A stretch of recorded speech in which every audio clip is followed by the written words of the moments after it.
Welcome to When Luke Met Sully. This is the second episode. That's Luke, I'm Sully, that's Amoy, that's Nina. And today, we are going to be talking about the best film ever made, 10 Things I Hate About You. All right, let's go around. Let's just ask everybody what their favorite films are. Mine's 10 Things I Hate About You. I could list off 100 reasons why I love this movie. But, Nina, what's your favorite movie? Romance. Romance, and why? Oh, romance? Yeah. That's kind of hard. I guess Well, I guess Moulin Rouge. I know it's not like super happy ending, but I like Moulin Rouge not necessarily for the romance, but I like it because it's a fun movie. What about you, Amoy? Okay, favorite romance movie, probably Bones and All. Gotta be indie, Gotta have Timothée Chalamet in there. So. Oh wait, I'm sorry. Can I change my answer? Sure. No. Okay. Even though to me personally, I don't really see it as a romance film. I feel like a lot of other people do, so I would probably have to say Howl's Moving Castle. That's such a good film. So good. How would you not consider it a romance? I don't like. I feel like romance is not the central plot. Like in my eyes, I don't feel like that's the central plot of the movie. So that's why I don't consider it like a romance film. All right. So I feel like we should give Suleiman the floor for a second to talk about why 10 Things I Hate About You is his favorite movie of all time. To start us off about talking about it. So, okay, the first time I watched 10 Things I Hate About You, I watched it on a plane. And then when we landed, I watched it again. And I loved it even more the second time. It is a really, really good movie. I didn't, before this movie, I didn't realize Heath Ledger had done anything except for The Dark Knight. And I couldn't appreciate him for anything else. And that's part of the reason I didn't really understand why people were so angry that he was going to be Joker, and they were like, "Oh, he's never going to be a good Joker." But then you watch this movie, and he's like a completely different person, and then you understand. And it's Heath Ledger steals the movie. Kat is also really good. I don't know the actor's name, but the Kat's also. What? Her name is Julia Stiles. I'm sorry for interrupting you. Julia Stiles. She's also great. I like what Cameron and what's her name? Bianca have. Girl. Cameron and Girl have going on. It's nice. I like how everybody has a nice ending except for that guy right there standing next to Kat. Because he deserves it. Joey. Yeah, had it coming. Yeah, I think I agree with all of that. It had been a couple years since I watched it, and I really appreciated it on this watch. Just how complex the relationships between the characters are and the dynamics are. I appreciated it a lot more on this watch. And yeah. Sorry.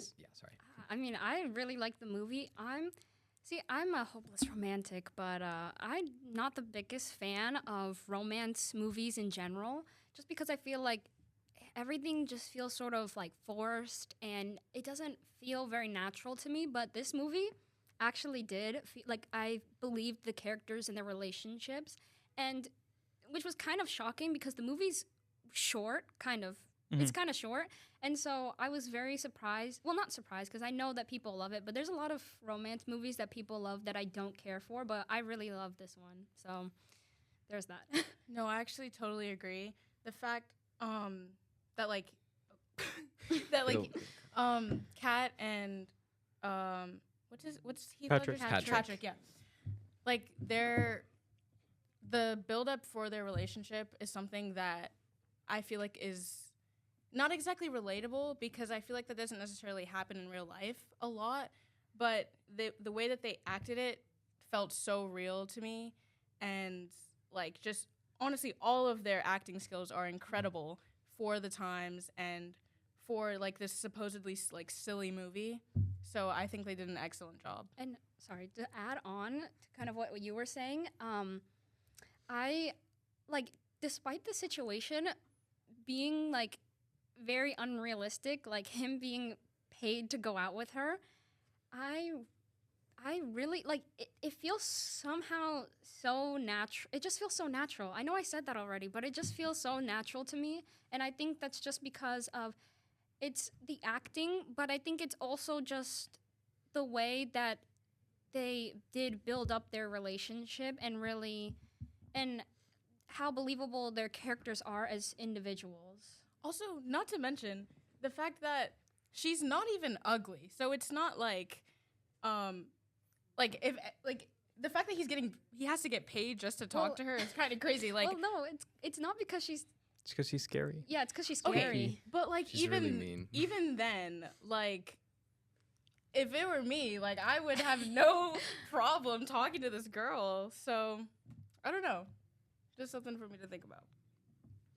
I think one of the coolest parts about it is that it starts out as a film, like Nina was talking about, kind of just a traditional rom-com, because you think that the focus of it is going to be Cameron and Bianca, because Cameron is a new kid at the school, and he sees the girl of his dreams, and he comes up with a plot to get to know her and ask her out. But then it becomes about two much more, well, I don't want to say much more complex, because Bianca and Cameron are both really complex characters, but maybe not as traditional characters for a rom-com. And the setup for their relationship is just so different from any other romance movie that it's cool to see it go straight from a very traditional romance movie, like Cameron and Bianca's story is, to Patrick and Kat's more unique take on love. You never said your favorite movie, your favorite romance. Oh yeah, movie. well I said it in the last episode, but my favorite romance movie is Can't Hardly Wait. It's also a teen movie like this. Oh, but that does remind me of something that I wanted to talk about. So last episode we did When Harry Met Sally. Yeah. And this film, to me, I always thought of this as like a modern rom-com. But at this point, this movie's 26 years old. And it's only 10 years after When Harry Met Sally, which they are very different genres. Like When Harry Met Sally is a very different genre of romance film than this, which takes place in high school. But they feel so different as romance films, which is crazy because they were so close together, and this is now so far from us that it's crazy that it feels so modern. But it doesn't necessarily feel as much of a high school movie. It feels more like a relationship movie that happens to take place in high school, because that's just how complex the dynamics can become. And I think that can also largely be attributed to the fact that, like, I feel Kat and Patrick are really just mature characters in general. So I feel like I don't know. I love their relationship. No, yeah, it's definitely in my personal opinion, it's one of like the greatest like coming of age movies, simply because you're tackling all the issues. You're getting teenage angst from Kat. You're getting finding yourself from her. I forgot her name. I forgot her name. I watched it yesterday. Bianca.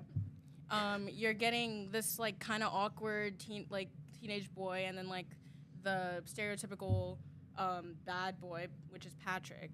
And like even though they still have like these titles that are stereotypical to high school, they still expand on it, like kind of what Luke was saying earlier with their complexities, making it kind of a different movie than like traditional coming of age movies.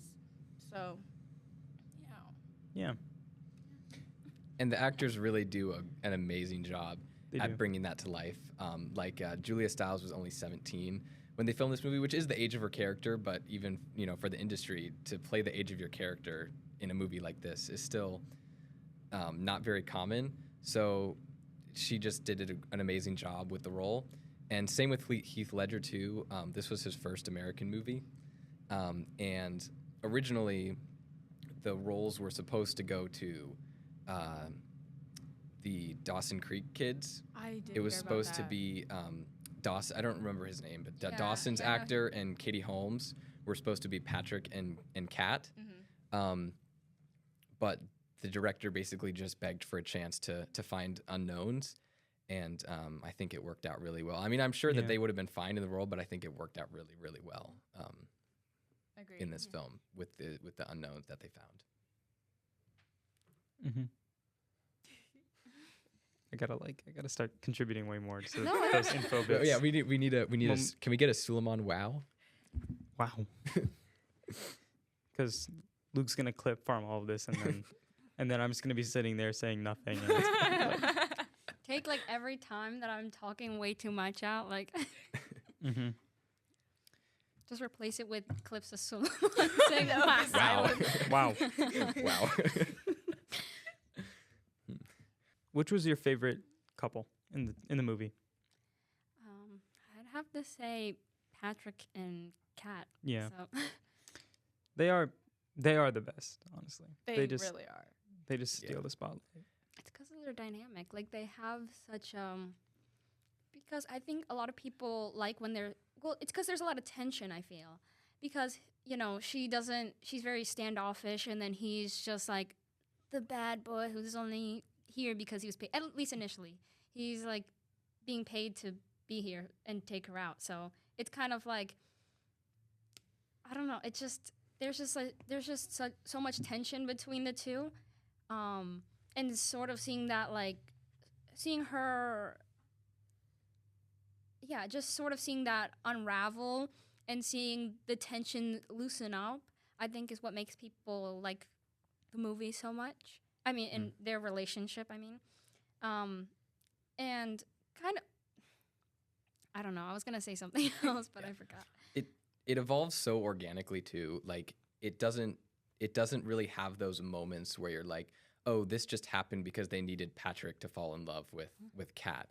Like I think that it works so well. Like specifically, what I was really impressed with watching it the couple of times that I did to prepare for this was when Patrick doesn't kiss Kat in the car because he doesn't want to take advantage of her or whatever reason he doesn't kiss her in the car, and she gets embarrassed about that. And the fact that she's just really upset with him until he realizes that he also has to kind of humiliate himself to get her to kind of forgive him, but really she was only avoiding him because she was embarrassed about the fact that he rejected her kiss. So when he did the song on the bleachers, I was just really found that brilliant because then it was him embarrassing himself, showing that he does want her and he is willing to do that for her. You want to know something interesting about the car scene?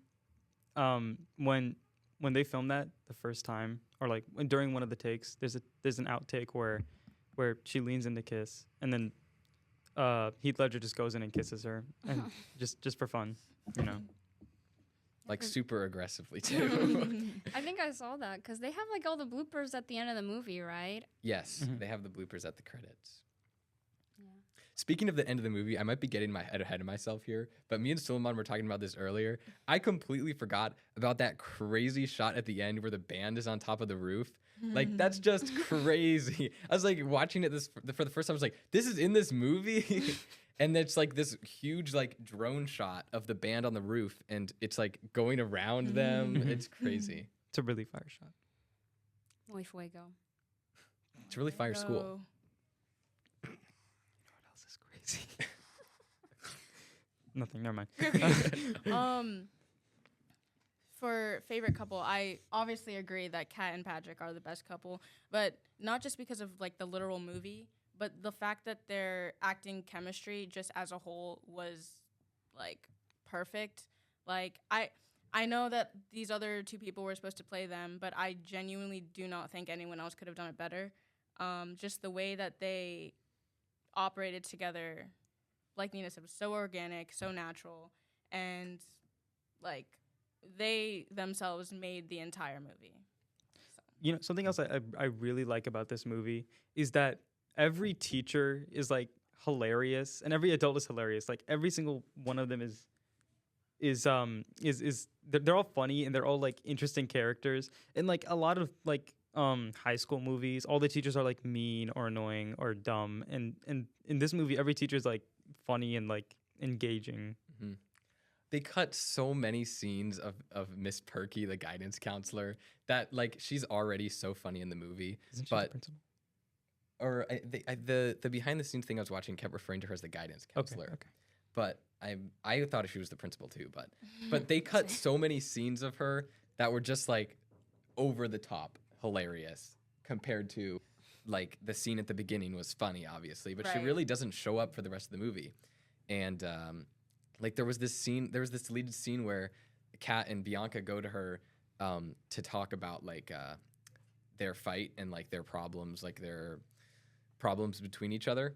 And she like goes through this whole speech about how she's learned things about things in her years of maturing and being a woman and having a female friend and a sister. And then she's like, sometimes you just need to beat that girl up.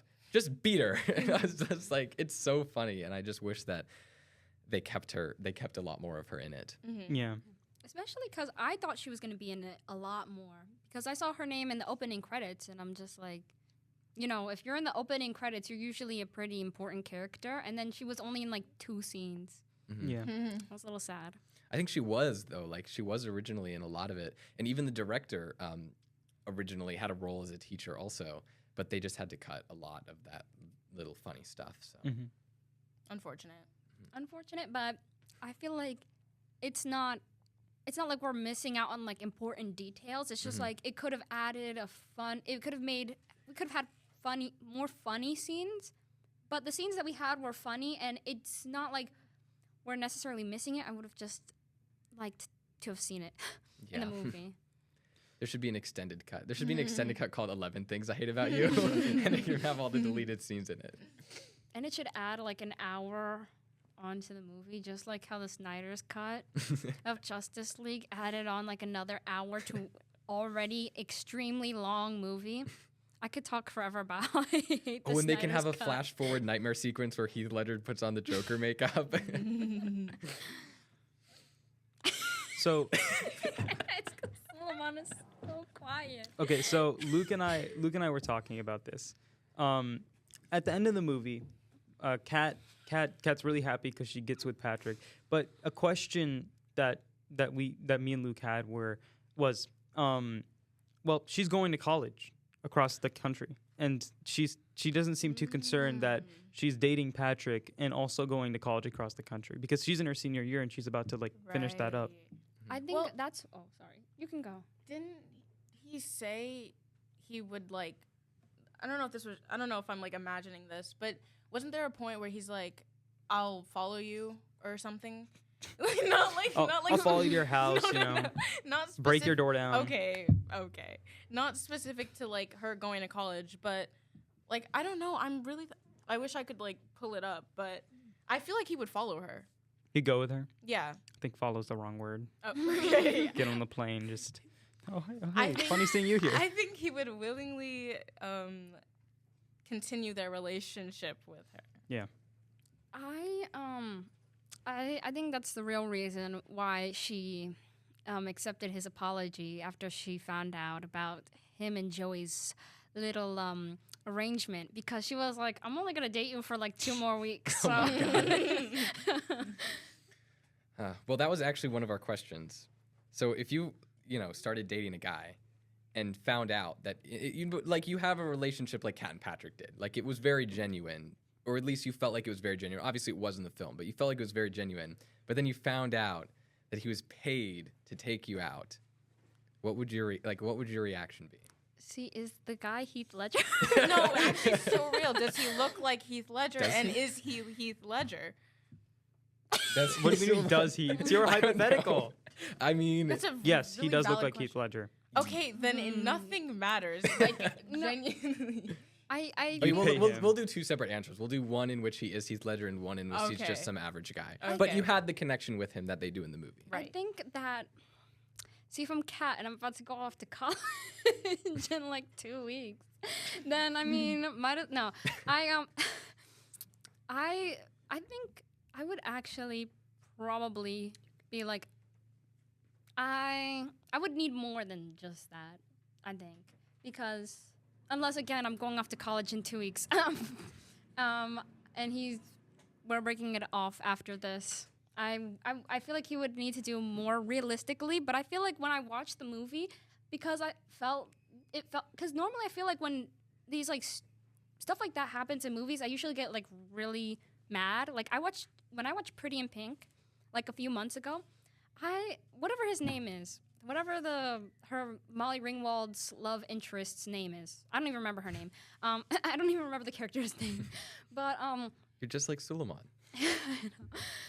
because I didn't like the Wow. movie. The only character I remember is Ducky. But you know, when he like was like, oh yeah, I'm taking another girl to the prom. I was so mad about that. And then he like apologized and everything. But I was just like, I was so mad about that, and I couldn't get over it. I was like, he was the worst. But I feel like when like he's the worst, and if I were her, I would be like, no, we're done.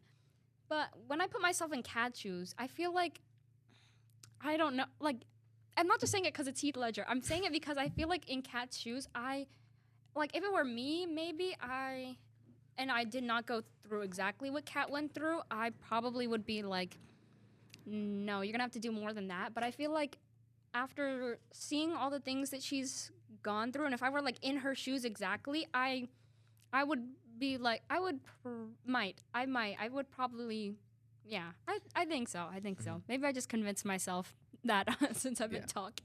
Well, For- sorry. No, you're good. For me, I think, like, literally being in her exact shoes, they obviously did eventually form a real connection.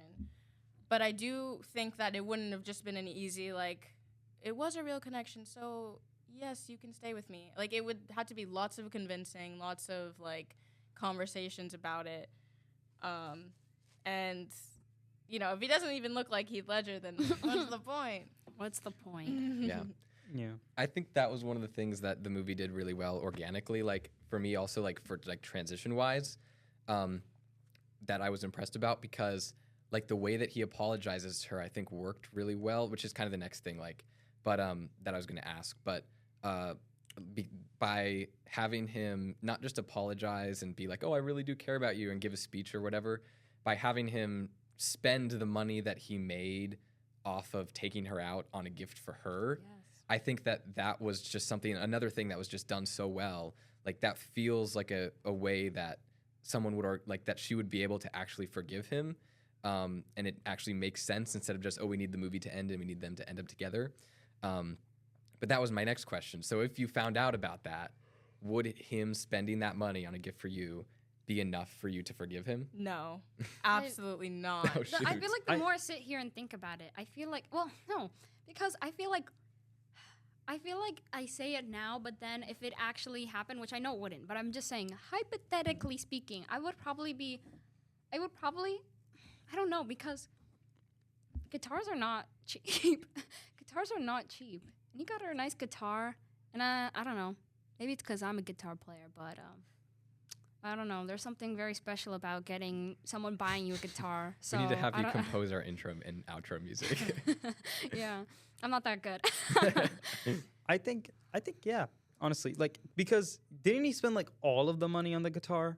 Yeah, I think that So was then- the point. Yeah. So then if he just spent all the money, he basically just gave her all the money. So now he's got like no benefit out of dating her. So he's just with her now because he wanted to be with her. And Okay, fair enough. Also, and like there were several times I feel like he could have like you know, in the car scene where he didn't kiss her. He didn't kiss her, and I feel like if he was doing it purely just to like use her for something, I feel like that like she would have known that from like kind of like the beginning. Like aside from like him getting money, like if he was trying to use her for other reasons, I feel like she would have seen right through that.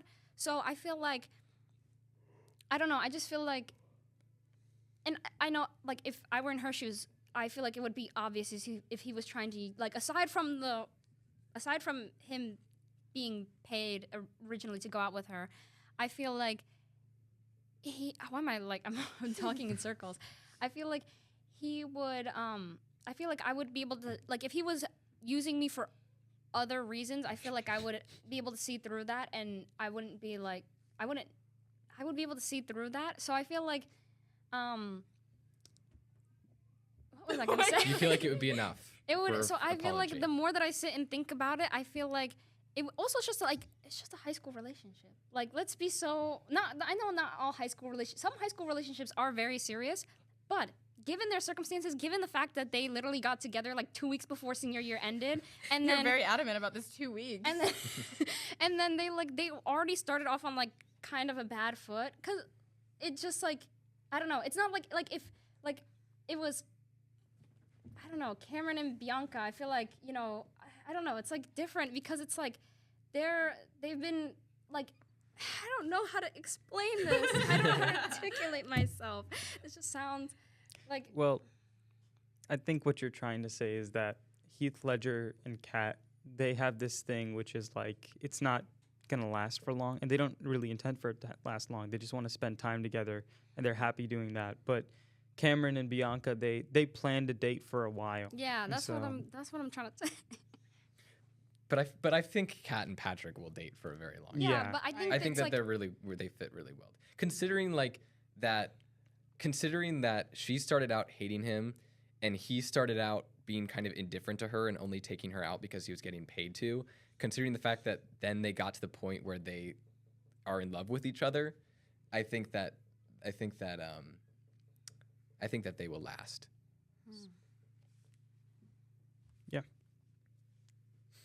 yeah.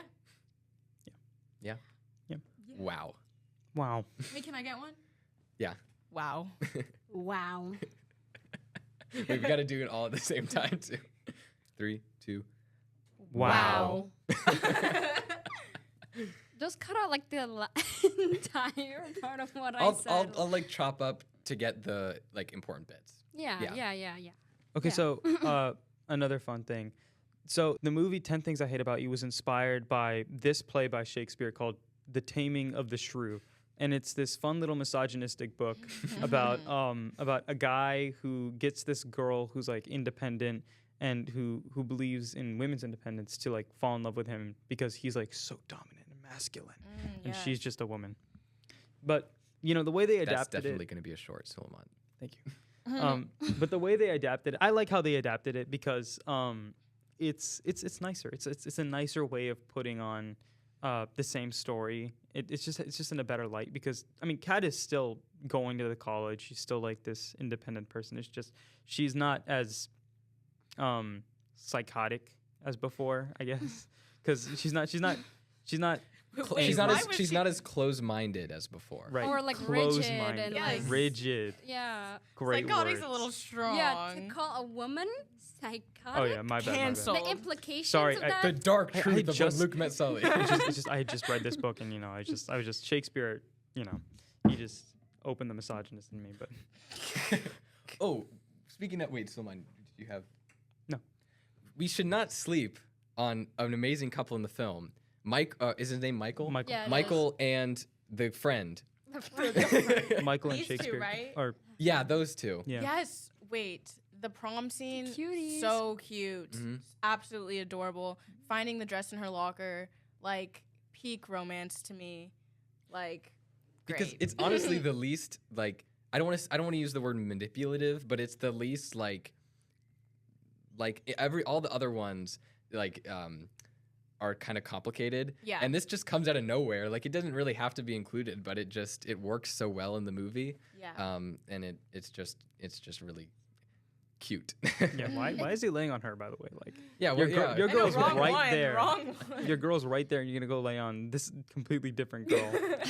But sorry. No, you can go. It's like, if it like I feel like it reminds me of like I'm gonna probably articulate this so poorly, but you know how like accents on like certain things when you say like accented wallpaper, it's like it's like a little just extra like not embellishment because embellishment it doesn't have the greatest connotation, but like it's just like a little extra flair to it. Like Yes. it's just something tiny that adds to the full picture. Yes, definitely. Mm-hmm. Definitely. I thought you were raising your hand. No. Oh, Can I speak? Yes. Can Luke, podcast hoster, can I speak now? yeah, yes. Thank you. That was it. I Okay. don't know. Okay, so Oh wait, Simon, do you want to share the thing about them? okay, so kissing? Michael, right? In a lot. Okay, so they did interviews like with each of the characters, and like one of the jokes is that every single person being interviewed is like, man, I hate this other person who filmed with us. And in one of those interviews, Michael is like, he thought what girl? What's her name? I don't know. Are you Should The probably friend? find out her name. Yeah. Wait, He thought Friend number one. he thought the girl friend number one was attractive, and he was like, man, it sucks because she was like was she dating someone? She was married. She was married, and he was like, man, I thought she was so hot, but she was like married. But thankfully, we got like a French makeout scene, so like that was fire. So Homewrecker, but it's okay. It worked in the movie, so it's fine. yeah, I mean, all for the movie, right? Like, Right, anything for the movie. Her name is Mandela. Mandela. Okay. Mandela effect. You thought that, her effect on the movie. yeah. You thought Yeah, that she she's not even existed, but there. yeah, She's not she's there. not even there.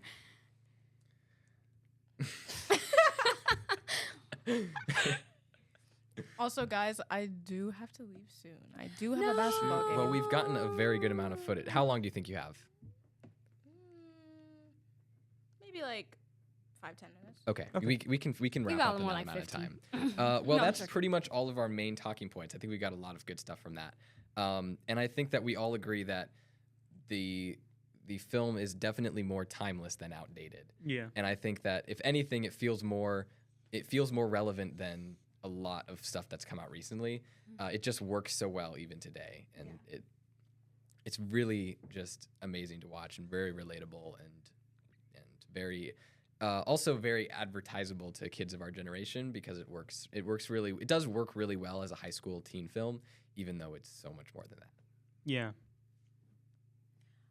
Actually, there's one scene that I think has a lot of importance that doesn't exactly get the most like light shed on it. But the scene when Kat is talking to her sister about what happened to her with Joey, I think it kind of brings up a whole nother issue, not even an issue, but just another complexity of one of the relationships, which is the relationship of the sisters. And I think that one scene in particular just kind of, how do I want to say it? Like, it was a very real moment because for Bianca to get upset with her for not even telling her is valid, but also Kat not telling her is also valid. So it's like, it just, I don't know.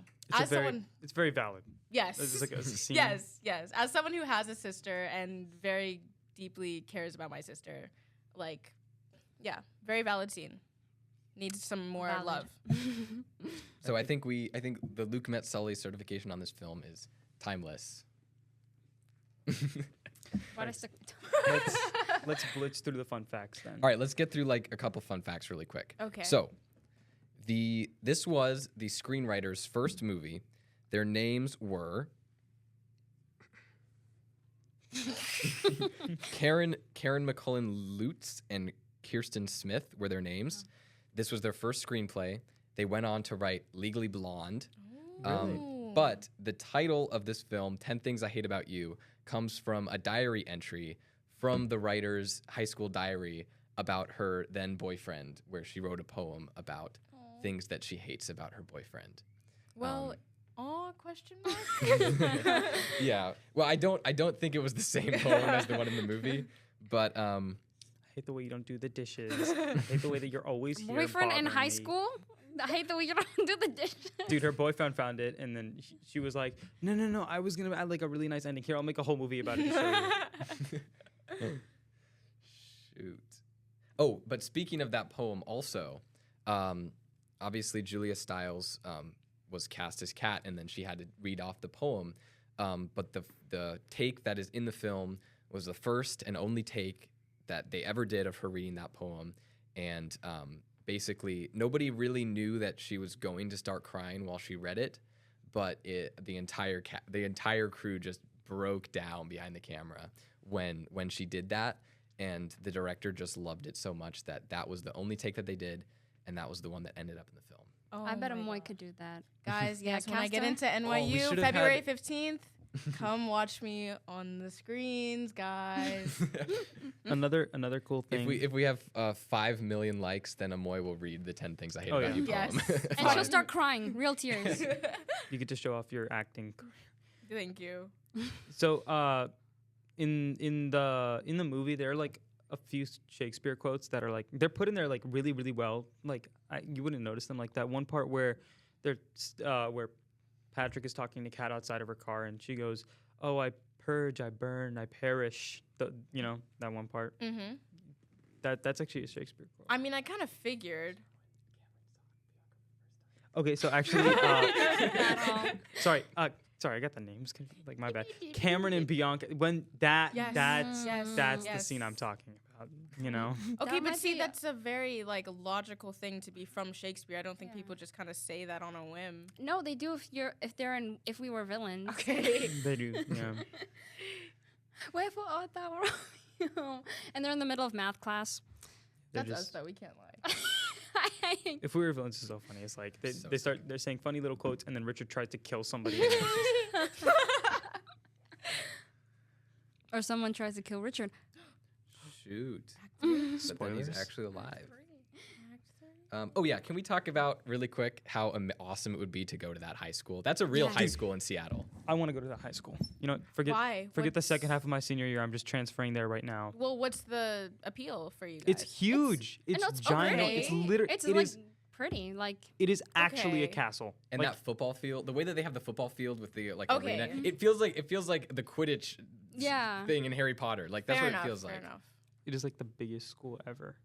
And actually, from that scene where he's like doing the thing in front of the football field, they actually added that pole so you could slide down. Slide down. Yeah, they constructed that just for I this. offer a far better option than that whatever that school is. The school from High School Musical. Obviously so much prettier, so much better. Oh, we should do a High School Musical at some point. Oh. You should, and when you do, invite me back on. Yeah, 10 million likes and Nina comes back on for High School Musical. Okay, why are the likes getting higher? Okay, like High School Hey, we Musical. we I'm not got saying- 2,000 views on a reel. The limits are endless. okay. I'm sure it's like an exponential growth. Yeah, Oh, yes, yes, exactly. yes. I'll sing too if you guys. I I'll don't know, sing I for don't know 10 if- million likes. I don't know if we High want- School Musical. Man, you didn't even need the 10 With million likes. You just gotta sing. Like No, I'll sing the entirety of I Don't Dance Full with cover, Amoy. Nina Full cover of edition. I Don't Dance with Amoy. 11 million likes, guys. 11 Oh, well, let's run through really quick. We'll run through some other Shakespeare references. So the sister's last name is Stratford. That's a reference to the birthplace of William Shakespeare. Oh, Stratford upon good. Avon. Yes. Yeah. that's good. And Patrick's last name is Verona. That is a reference to the where the play takes place, the Taming of the Shrew. Brilliant. And all the names are very similar to Patrick is Petruchio in the play and things like that. So I think Bianca has the same name, but that was so we can do a reel about that too.